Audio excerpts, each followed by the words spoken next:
Un saludo muy especial a todos nuestros amigos y hermanos. Hoy ya es jueves 1 de octubre, el mejor mes del año. Creo que ya sé por qué lo dices, amor, porque se acerca tu cumpleaños. Eso está muy bien, mi cielo. Claro que sí, el 31 de octubre para todos mis amigos y hermanos que me quieran dar un detallito, ¿cierto? Un mensajito, cualquier cosa, todo eso se recibe. Así es. Muy bien, queridos hermanos, qué bueno que hoy podemos nuevamente acercarnos a la palabra de Dios para aprender de ella. Así que vamos a empezar con nuestro estudio para el día de hoy. Con ustedes, Stephanie Franco y Eric Colón. Bienvenidos.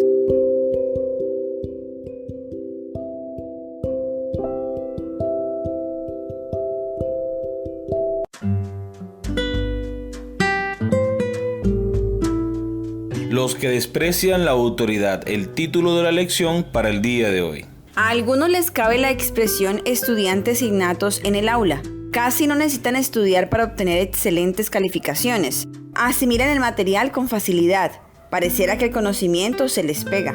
No obstante, 2 de Pedro capítulo 1 y 2 ponen de manifiesto que nuestra educación en Cristo es una experiencia de igualdad de oportunidades para los que se dedican al estudio. Las palabras alentadoras de 2 de Pedro capítulo 1 contrastan con la advertencia aleccionadora de 2 de Pedro capítulo 2. Vamos a leer 2 de Pedro capítulo 2 versículo 1 al 17. ¿Qué palabras poderosas y condenatorias formula?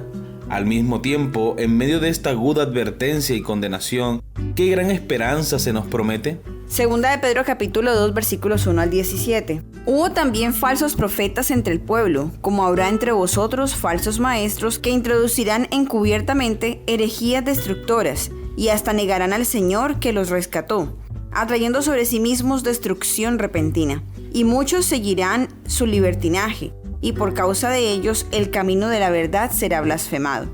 Llevados por avaricia, harán mercadería de vosotros con palabras fingidas. Sobre los tales, ya hace tiempo la condenación los amenaza y la perdición los espera. Dios no perdonó a los ángeles que pecaron, sino que los arrojó al infierno y los entregó a prisiones de oscuridad, donde están reservados para el juicio. Tampoco perdonó al mundo antiguo, sino que guardó a Noé, pregonero de justicia, con otras 7 personas, y trajo el diluvio sobre el mundo de los impíos. También condenó por destrucción a las ciudades de Sodoma y Gomorra, reduciéndolas a ceniza y poniéndolas de ejemplo a los que habían de vivir impíamente. Pero libró al justo Lot, abrumado por la conducta pervertida de los malvados, pues este justo que habitaba entre ellos afligía cada día su alma justa y oyendo los hechos inicuos de ellos. Sabe el Señor librar de tentación a los piadosos y reservar a los injustos para ser castigados en el día del juicio. Y mayormente aquellos que siguiendo la carne andan en concupiscencia e inmundicia y desprecian el señorío.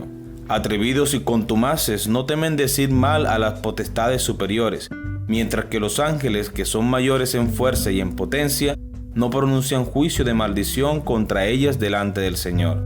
Pero estos, hablando mal de cosas que no entienden, como animales irracionales nacidos para presa y destrucción, perecerán en su propia perdición, recibiendo el galardón de su injusticia, ya que tienen por delicia el gozar de deleites cada día. Estos son inmundicias y manchas, quienes aún mientras comen con vosotros se recrean en sus errores. Tienen los ojos llenos de adulterio, no se sacian de pecar, seducen a las almas inconstantes, tienen el corazón habituado a la codicia y son los hijos de maldición. Han dejado el camino recto y se han extraviado siguiendo el camino de Balaam, hijo de Beor, el cual amó el premio de la maldad. Y fue reprendido por su iniquidad, pues una muda bestia de carga, hablando con voz de hombre, refrenó la locura del profeta. Estos son fuentes sin agua y nubes empujadas por la tormenta, para los cuales la más densa oscuridad está reservada para siempre. Muy bien, recordemos la pregunta. ¿Qué palabras poderosas y condenatorias formula? Al mismo tiempo, en medio de esta aguda advertencia y condenación, ¿qué gran esperanza se nos promete? Aquí podemos ver que el Señor no tolera el pecado. Como dice Números capítulo 14, versículo 18. Jehová, tardo para la ira y grande en misericordia, que perdona la iniquidad y la rebelión, aunque de ningún modo tendrá por inocente al culpable, que visita la maldad de los padres sobre los hijos hasta los terceros y hasta los cuartos. Aquí dice la palabra del Señor que ciertamente Dios es misericordioso y perdonador, pero de ningún modo, ¿cierto, amor?, tendrá por inocente el culpable, lo mismo que pasó en Sodoma en los tiempos antediluvianos. Pero allí está la promesa del Señor. Amén. Que salvará al justo, que salvará al obediente, que salvará al que es fiel. Del mismo modo como salvó a Noé, del mismo modo como salvó a Lot, a su familia, del mismo modo como el Señor rescata al perdido en medio de la oscuridad del pecado, el Señor muestra su amor y su misericordia. Que allí en medio de el pecado, que en medio de la oscuridad, si uno se mantiene firme y fiel delante del Señor, Él enviará su ángel protector que nos librará de la muerte. Amén. Muy bien, continuamos con la lectura. Observa lo que Pedro escribe en el versículo 10 sobre lo que desprecian la autoridad. Qué amonestación fuerte para la realidad actual también. Como cuerpo de la iglesia debemos trabajar sobre la premisa de ciertos niveles de autoridad y somos llamados a someternos a ellos y obedecerlos, a menos en la medida en que sean fieles al Señor. Sin embargo, en medio de esta dura condenación, Pedro ofrece en el versículo 9 un contrapunto. Dice que aunque Dios es poderoso para expulsar a los que eligieron el engaño, sabe el Señor librar de tentación a los piadosos.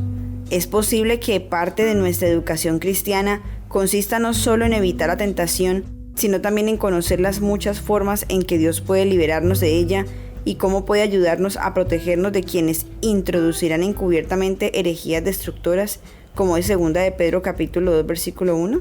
Y además, dado que se condena tanto el desprecio a la autoridad, nuestra educación cristiana no debería también consistir en descubrir la forma correcta de comprender, someternos y obedecer a nuestros dirigentes, como está en Hebreos capítulo 13 versículo 7. Aunque no podríamos decir que Adán y Eva despreciaron la autoridad, en definitiva decidieron desobedecer esa autoridad. Y lo que hizo que su transgresión fuera tan grave es que la cometieron en respuesta a una contradicción flagrante de lo que esa autoridad, Dios mismo, les había dicho por su propio bien. Muy bien, hemos llegado a la pregunta final. Considera con más detenimiento esta cuestión de la autoridad, no solo en la iglesia o en la familia, sino también en la vida en general. ¿Por qué es tan importante la autoridad? Tanto su ejercicio adecuado como la sumisión adecuada en ella. El Señor ha dicho en su palabra que debemos someternos a las autoridades porque han sido puestas por Él. Él está al control de todo lo que sucede en nuestra vida. Y es por eso que nosotros debemos someternos también a Cristo. Debemos someternos a las autoridades, tanto eclesiásticas como gubernamentales, porque ambas han sido instituidas por Dios. Y el Señor lo ha hecho con un propósito de que todos podamos vivir en orden, en paz y en armonía. Ahora bien, ¿hasta qué punto nosotros debemos someternos a las autoridades gubernamentales? Hasta el punto de que nuestros principios y valores cristianos no estén comprometidos en la práctica de alguna ley o de alguna norma. Debemos recordar que siempre es necesario obedecer a Dios antes que a los hombres. ¿Y hasta qué punto nosotros debemos obedecer o someternos a las autoridades eclesiásticas?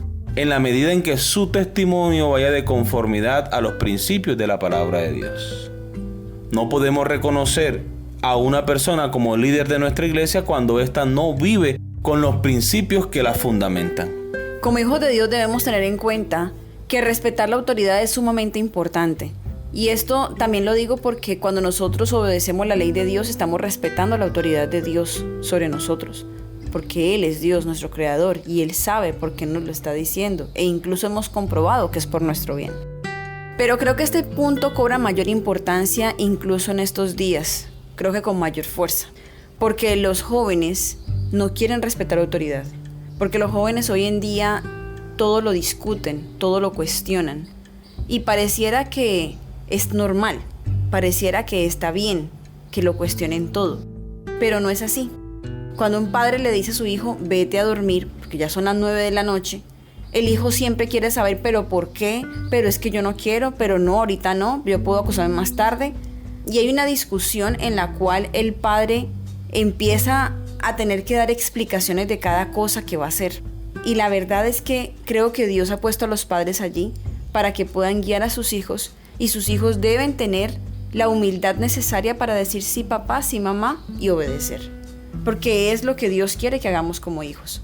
Entonces, creo que el asunto de la autoridad es bastante importante que lo estudiemos y que recordemos. Y es que para obedecer, amor, hay que ser humilde. Y esa humildad solo proviene de una relación con Dios. Que podamos reconocer en Jesús su humildad y cómo estuvo dispuesto a someterse a la voluntad de su Padre. Cuando nosotros entendemos eso, cuando entendemos que la humildad no es debilidad, sino que es virtud, entonces podemos reconocer que actuar de esta manera es realmente una bendición para nuestras vidas. Amén. Muy bien, queridos amigos y hermanos, hemos llegado al final de nuestra lección. Esperamos haya sido de gran bendición para ustedes como lo ha sido para nosotros. Les esperamos mañana para una nueva lección. Que Dios les bendiga.